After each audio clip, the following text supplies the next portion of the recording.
Thanks so much for joining us for today's webinar, Empower Employees to Adopt and Amplify Your Brand. We're really excited to have you with us today. Today's webinar will be approximately 30 minutes. We won't have a live Q&A after the webinar, but please feel free to enter your questions and comments in the chat, and we'll follow up with each of you after the webinar. Today, we're going to cover 4 areas.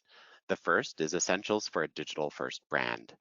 After that, we'll look at common challenges employees face when using your brand internally and how you can increase brand adoption. Finally, I'm super excited about this one. We're going to give you a sneak peek at our latest product, which addresses some of these challenges. We're really excited to show it to you, and we're using this webinar as a bit of market research, so expect a couple of questions throughout the webinar. My name is Ben Skelton. I'm the Vice President of Habanero, and I'm very excited to have 2 awesome presenters with me today. Thanks, Ben. I'm Curtis Beard, the Creative Director at Habanero.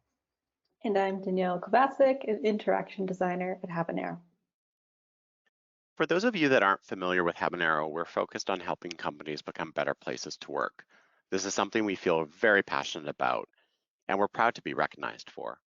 Over the last 11 years, we've been in the top 10 of the Great Place to Work list, and for 5 of those years, we have placed #1 in the country. However, we don't just focus on making Habanero a great place to work, but rather help a wide variety of organizations become better employers. At our heart, we're an employee experience company. We focus on the intersection of workplace culture and the digital workplace.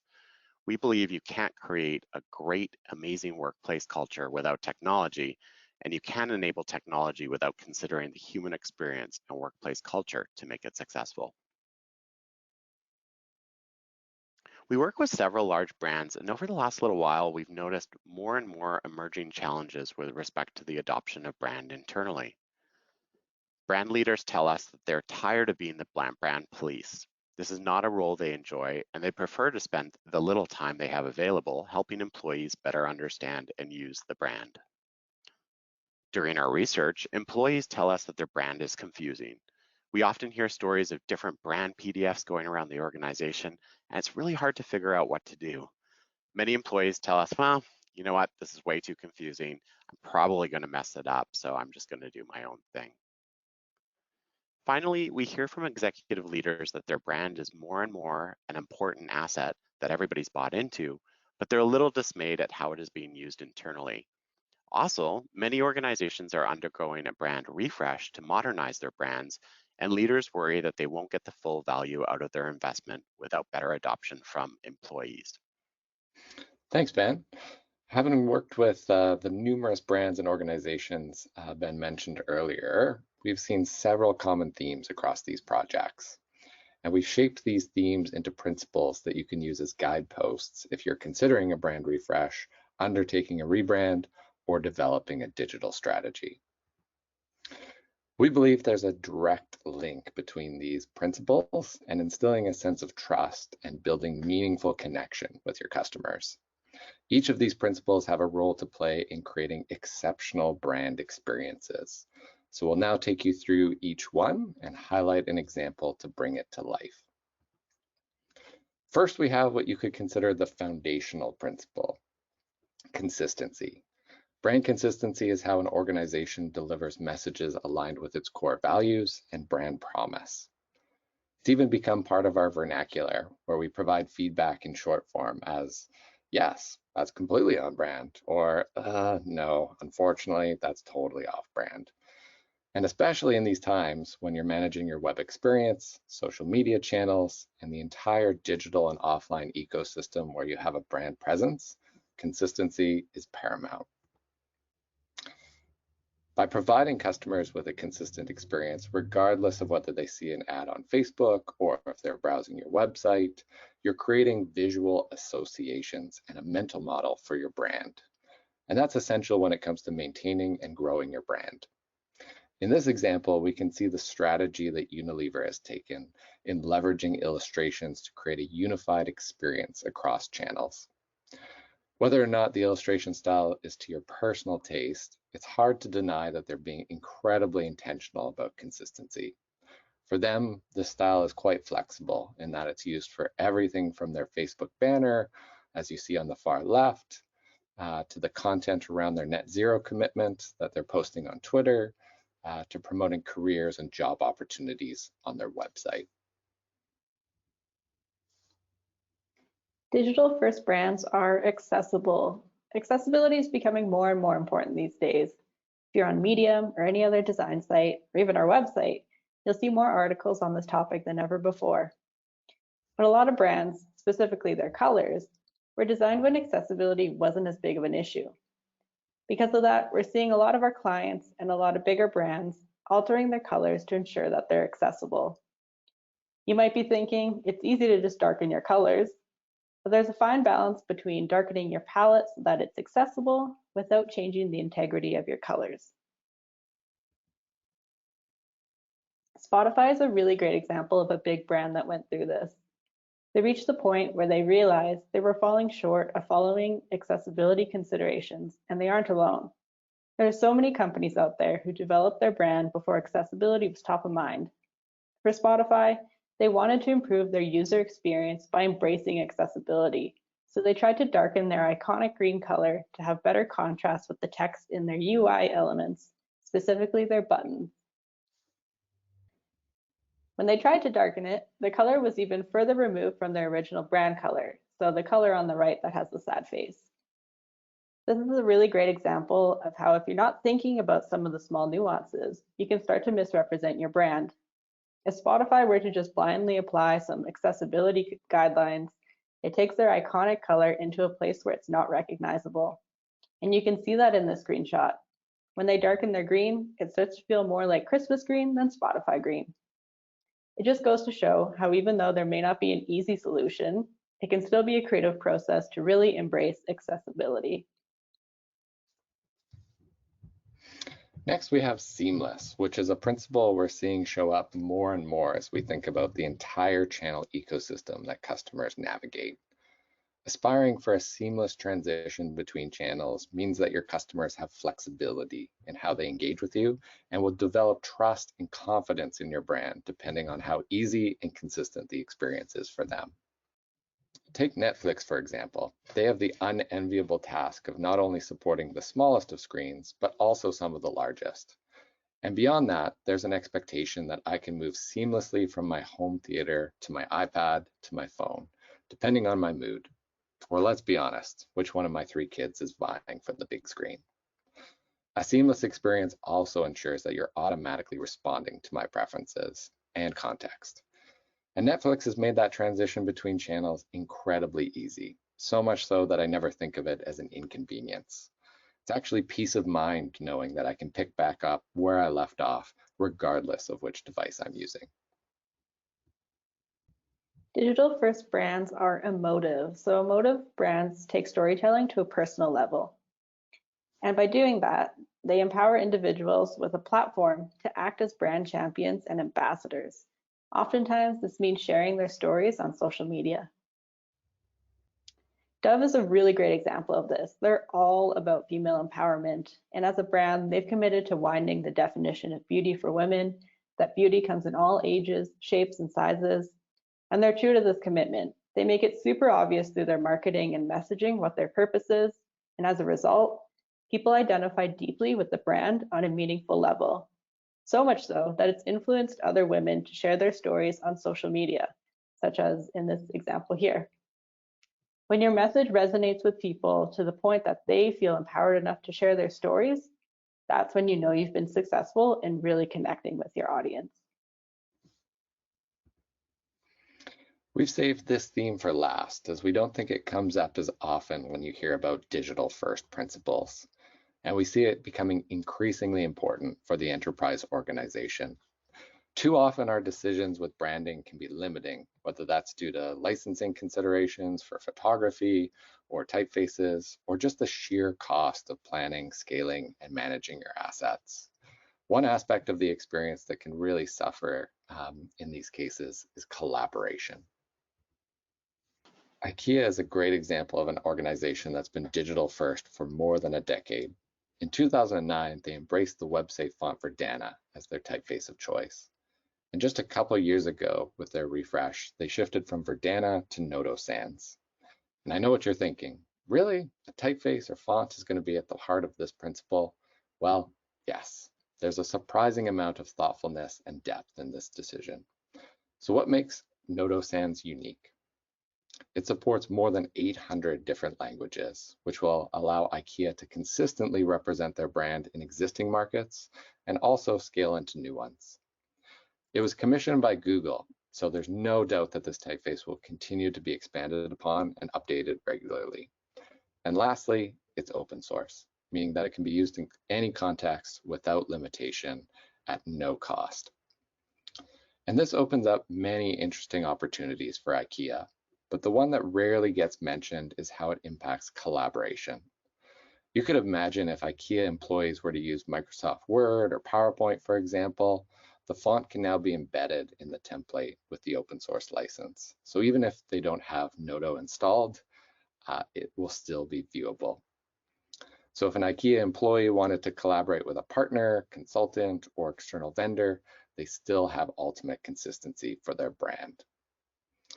And what this signals is the shift away from fallback fonts, PDFs, and also other one-way communication towards real-time collaboration without making any compromise on your brand. Awesome. Yeah, so now we're going to get into some common challenges. So earlier this year, we did a bunch of research about some of the problems that brand managers face, specifically when it comes to trying to get employees to adopt their brand. So now we're going to get into some of the most common themes from our findings. One of the biggest challenges is balancing control and empowerment. As a brand manager, you want to give your employees the right tools and assets to be successful, but a lot of the time, these assets still get used in the wrong way. This means that brand managers usually end up having to be more of an enforcer of brand rules. Of course, trying to have control over everything can be exhausting. Pretty much every brand owner will tell you that they're tired of being the brand police. Others will say that they want to have control over all their assets. So when someone needs a logo, they have to contact me. There have been so many inconsistencies, so I want to make sure I have control of that. As that quote stated, the main reason why they typically want that control is because they're tired of seeing so many deviations of the brand. But of course, this can be a super long and inefficient process if your employees have to contact you all the time for a particular asset. For a lot of brand managers, they talked about this dream state where employees could go to one centralized location and download the assets they need, especially in the case of logos. So if you're a designer or part of a creative group, this quote will definitely resonate with you. As you know, creative groups get asked for a logo like 100 times a week. Can I get that in a JPEG, a PNG? I want them to go to a place where they can do that themselves. So there's definitely this desire for brand managers to relinquish control over assets, but they need certainty that there's one official place for them to get it and that they know exactly how to use it. In our research, we also heard countless cases of brand assets and guidelines being siloed. Examples ranged from digital asset management tools being completely disconnected from other work tools that brand teams use, to all brand guidelines residing in a single PDF. And while typically digital asset management tools and brand guidelines are most often used by marketing and communication teams, employees will inevitably run into a situation where guidance is needed and they'll be left to fend for themselves. Of everything we heard on this topic, this was one of the most common. Right now, when content authors create articles or web pages and need to resize the images or photos, the file goes back to the designer. They resize it and then send it over. It's a classic case of only brand teams having access to design tools. And so these teams are put in a challenging spot where they might be a block in the process. And on top of that, it's not the most satisfying or high value work either. And this quote really sums up every brand manager's never-ending nightmare. I can't point to a single document or style guide with authority because there are a few of them going around. Often this starts as a well-intentioned update to a PDF, or maybe it's decided that there will be a companion document to the brand guidelines, and so begins the slippery slope of no source of truth, which gives me the chills just thinking about it. Brand guidelines are written for brand teams and not employees. So we'll often hear that employees don't feel like they're the audience for brand guidelines, that they feel that the language and terminology used is foreign to them. And that's usually true. Brand guidelines are usually written for designers and other design agencies. Writing brand guidelines in a way that all employees can understand can be pretty difficult. And that sentiment is reflected in this quote. We have brand guidelines, but it's hard to convey when, how, and where to use them in the proper way that makes sense to every employee.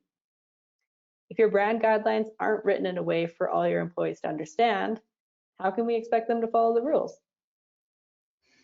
Our last theme for challenges is that design teams focus on external brand, which leaves little time for internal focus. And we get it, prioritization is necessary. But at the same time, we're seeing such a missed opportunity for consistency and for employees to learn and understand the role that they can play in brand. Several people mentioned the rogue Wild West landscape of PowerPoint presentations that they're seeing within their organizations created outside of their brand teams. And many shared that anyone outside of the brand department is kind of doing their own thing. Unless you're working on something that's visible to all employees or external audiences, then it will go through them as a team. It's that missed opportunity for education and for helping employees understand how they can represent your brand. We also heard a few variations on this sentiment, where you have to draw the line somewhere, and PowerPoint presentations aren't often making the cut as a priority to focus on. But if you're in a role where you're primarily seeing internal presentations, it doesn't set a great example. We see this as a great opportunity to get employees more familiar and comfortable with brand guidelines so that they're empowered to make the decisions that support the brand. We believe if you do the upfront work of getting this right, it saves time and pain later. So let's flip these challenges on their head and take a look at the opportunities for how you can increase brand adoption within your organization. First, provide every employee with the ability to understand your brand. This means offering the context and guidance for your brand and instilling confidence and trust they're referencing the source of truth. Next, make your guidelines approachable. While it can take time to write for varying familiarity and maturity with brand language, this is about creating an inclusive experience where employees feel supported and empowered with knowledge. Third, make it exceptionally easy to use your brand assets. This means giving employees tools that are practical and helpful for accessing brand assets such as photography.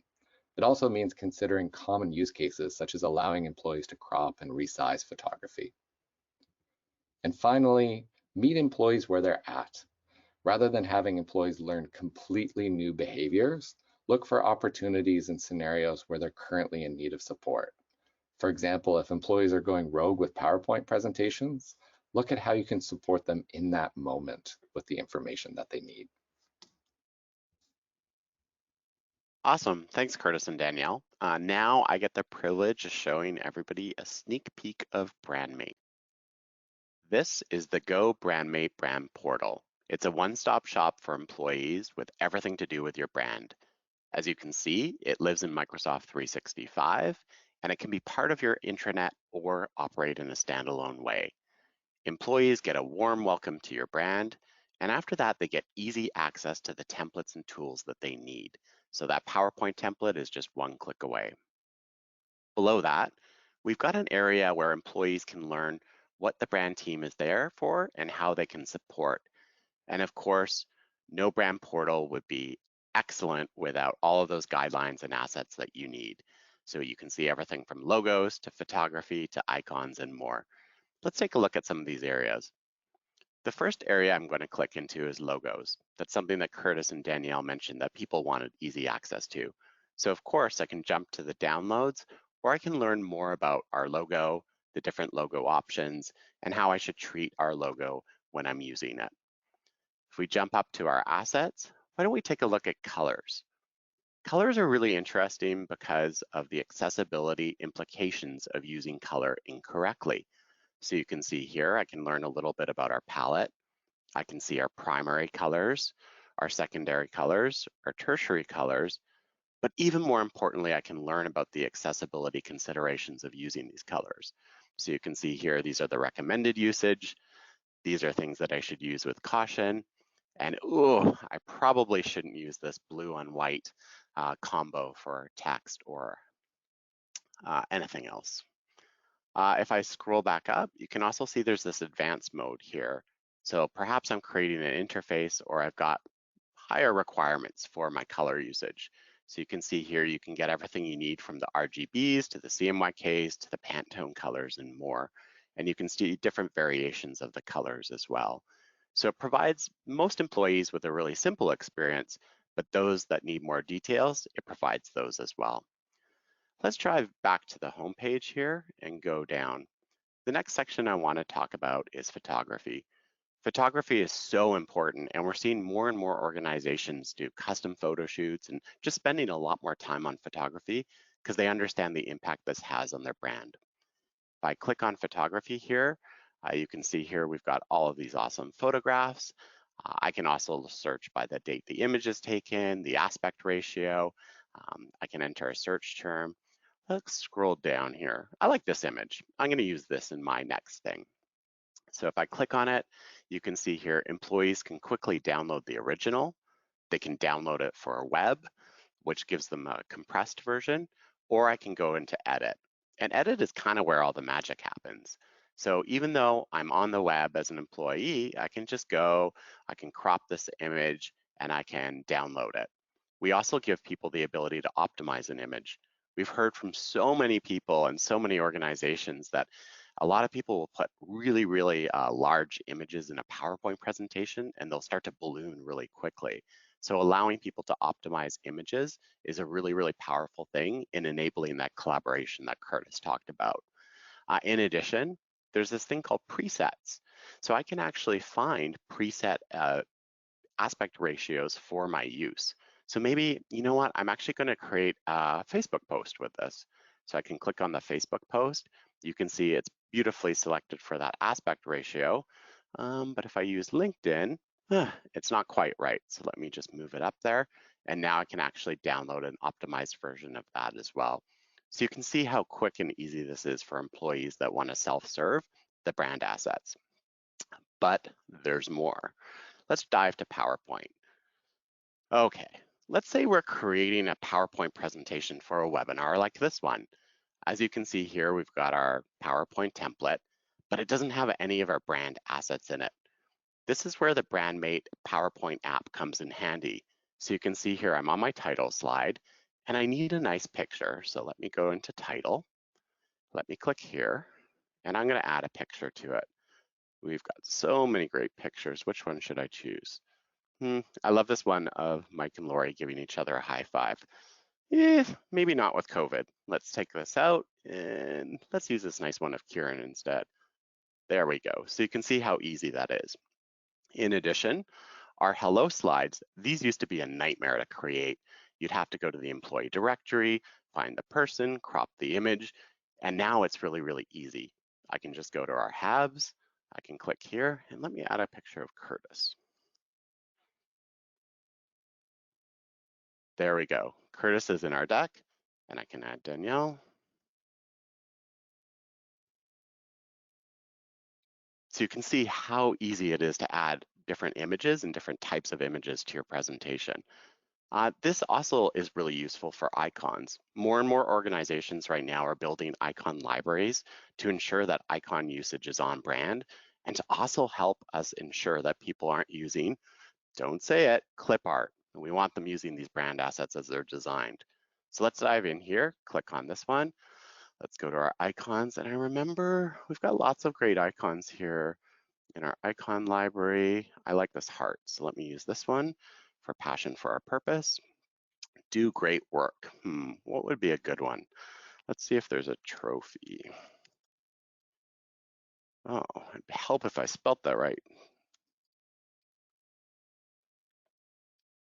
As you can tell, we haven't built spell check into it yet. There we go. So the icon is there. We've got this nice break slide. So let's go into our photos. This is a sectional slide. We've got this awesome picture of Ashley. Let's add that. That looks amazing.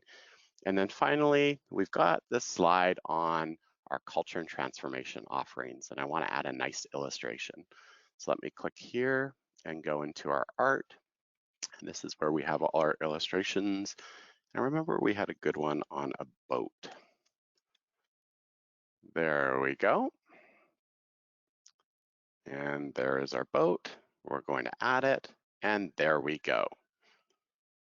So that was a little sneak peek of BrandMate. We really appreciate you spending the last 30 minutes with us to learn more about brands and to see a sneak peek of BrandMate.